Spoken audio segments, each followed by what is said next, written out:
Vă salut! În ultimul video spuneam că atât de multe persoane au probleme de sănătate, indiferent de vârstă, de la bebeluși până la oameni în vârstă și probleme de sănătate care de multe ori sunt asociate cu, nu neapărat cu alimentația, ci cu prezența atâtor chimicale, în care stăm așa într-un cocktail de chimicale, aer, sol, pânza freatică, care există și procentul și este foarte mare comparat cu procentul din ultimii 10 ani de chimicale din aceste 3 menționate, așa cum spun foarte multe rapoarte și asociații guvernamentale din lume, este un procent foarte mare, exagerat comparat cu anii trecuți și ce să mai vorbesc de anii când trăiau bunicii, străbunicii noștri, când nici nu știu dacă existau așa ceva. Este alarmant faptul că tot mai mulți tineri, cum am mai zis și în video precedent, au boli autoimune, nu o singură boală, au 2, 3. Și spuneam că și eu am una dintre ele și pe care caut să o țin în frâu. Și am fost întrebată, bun, cum faci? Cum reușești să ții sub control acest lucru prin alimentație, prin stil de viață, prin stilul de viață în general ajută foarte mult și echilibrează și face ca reacțiile corpului să fie mai lente comparat cu ceilalți care acceptă medicamentația și tot tratamentul acela. L-am făcut și eu la început, nu m-a ajutat cu nimic, din contră, a ameliorat puțin, știu eu, problema așa pe la suprafață, dar știam că nu rezolvă rădăcina și atunci m-am oprit. Asta era de mult, acum 11 ani de zile. Nici nu vreau să mai aud așa ceva. Caut să fac, întâlnindu-mă cu medicul meu, am un medic așa care bate spre holistic și mi-a spus orice faci, fă, fiindcă faci foarte bine. Persoane care sunt ca tine au ajuns într-o condiție mult mai rea. Deci este foarte important să înțelegem că stilul de viață ajută, nu neapărat că reușește, fiindcă suntem în acel cocktail de chimicale de care vorbeam și nu reușim să ne scăpăm de el. Indiferent de câte detoxifieri de metale grele și de paraziți facem pe an, tot ne realimentăm. Deci nu e o chestiune că am scăpat și gata. Procentul acesta care se află în aer, procent enorm, exagerat, cum am zis, care se află în pânza freatică, în aer și în sol, nu se mai poate remedia. Nici nu știu dacă se va mai putea vreodată remedia cu ceva. Plantele, într-adevăr, înconjurați de verde, cum sunt și acum, au capacitatea de a elimina de la suprafața solului, dacă lăsăm plantele să-și facă treaba, au capacitatea de a elimina și de a lupta chimic cu acest cocktail imens de chimicale și atât de multe comentarii am primit, fiindcă spunea, ține doar de alimentație sau ține de tot? Minte, trup și suflet sănătos, vă spun, faceți orice, indiferent în câtă durere sunteți și îmi pare foarte rău pentru cei care trec prin dureri zilnice foarte mari. Am primit atât de multe comentarii în care pur și simplu venea să plâng, când îmi spuneau oameni, sunt în durere continuă, ce să fac? Sunt într-o stare din care parcă nu pot să ies și înțeleg, fiindcă am lucrat cu astfel de oameni și e greu și nu e ca și cum există o rezolvare, există o ameliorare, dar nu neapărat o rezolvare totală a situației. Boala este ca o cutie. Căutăm să o ținem în frâu, indiferent, poate să fie și chiar și un reflux, acid gastric, deci vă dați seama, chiar și acel lucru care pare, ce ai și tu acid pe gât și ai nimica toate, de fapt ai lipsă de acid. S-a demonstrat prin câteva studii că avem lipsă de acid când ne simțim, avem acele arsuri pe gât, cum ar veni, sau stomacale, cum le numesc mulți.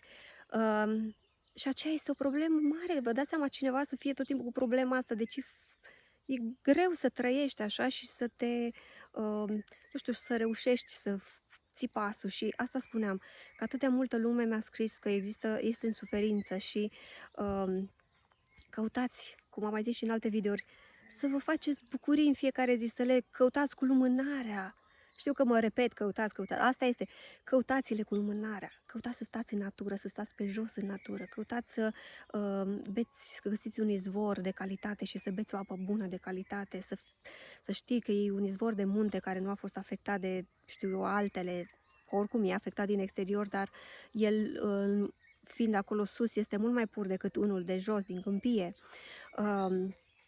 Căutați să vă faceți colțuri de bucurie, am pus și eu poze pe site-ul meu ligiapo.com. Căutați să vă aduceți obiecte care, asta înseamnă colțuri de bucurie, obiecte care să vă aducă, să vă încânte ochiul, să vă aducă bucurie în suflet, să vă uitați la ele, spun, wow, ce frumos, un buchet frumos de flori adus în casă, pus acolo într-o vază drăguță.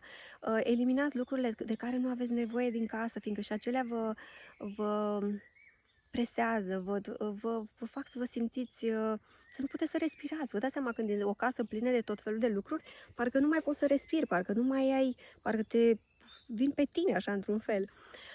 Sunt atât de multe lucruri de făcut și se merge foarte mult pe partea asta și de alimentație, dar și de a lucra pe partea spirituală, pe partea interioară, de a te conecta cu divinitatea, de a te elibera de tensiuni, de a fi în natură foarte mult, de a te bucura de o floare, de textura lor, de mirosul lor, de frunze, de orice lucru care va aduce bucurie. De asta ore întregi în grădină. Cineva mi-a spus, cum poți să stai 5 ore în grădină? Păi pot. De ce să nu? Păi mă duc acolo și uit de mine, atât de bine mă simt. Așa de mult îmi place să lucrez cu mâinile. Îmi place enorm să simt pământul. Păi ai unghii negre, păi și ce dacă ce nu se spală? Și dacă am unghii negre, asta este, le spăl și mâine la loc. Sau nu le spăl sau îmi păstrez unghiile cât mai scurte posibil și asta este, nu arăt chiar atât de rău.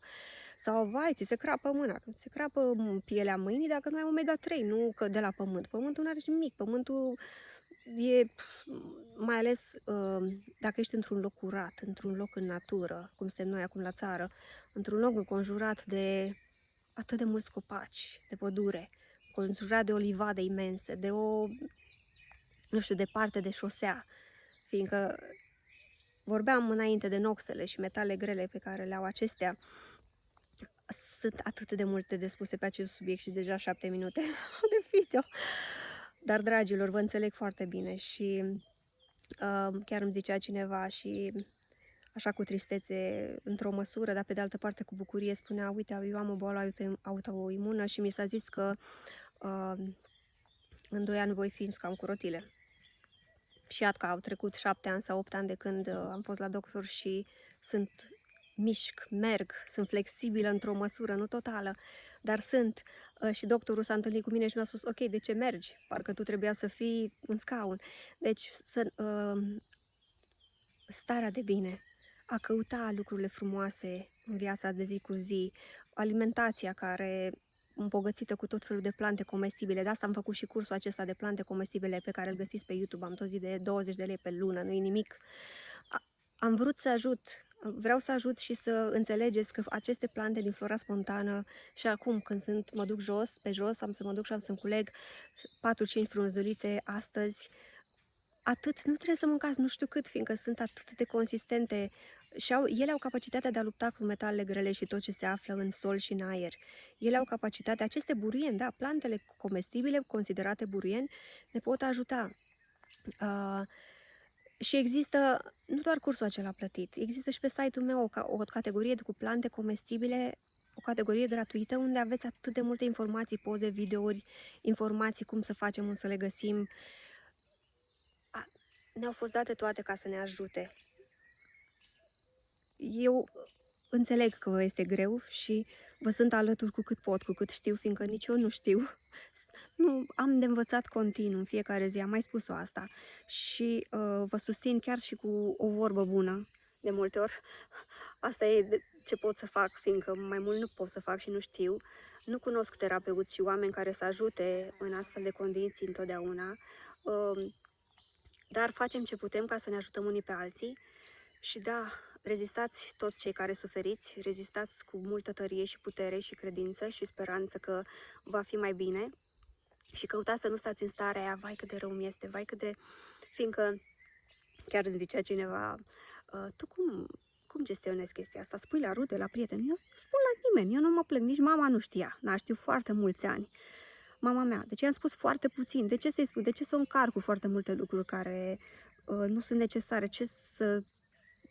de ce să fac asta, de ce să mă plâng, nu-mi place să mă plâng, nu vreau să spun, sau tot așa, Cineva îmi spunea: "De ce nu ne-ai spus? De ce ai ținut doar pentru tine? La atâția ani, sunt 11-12 ani deja, spre 12 ani, cu toate că cândva prin 2005 a fost detectată la mine și am încercat prin alimentație și prin tot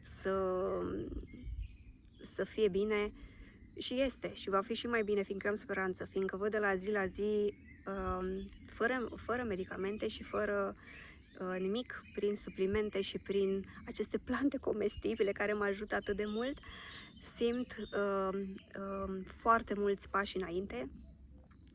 Și da, vorbeam cu alte persoane care îmi spuneau: "Da, la fel și eu, uite, îți povestești din experiența mea, am tiroidă Hashimoto și am reușit să scap de medicamente, am reușit să fac asta, am reușit să prind suplimente, prin lucruri care mi-ai spus sau nu este de competența mea să ajut. Eu acestor persoane le-am spus în timp lucruri pe care le-am învățat și eu de la alții.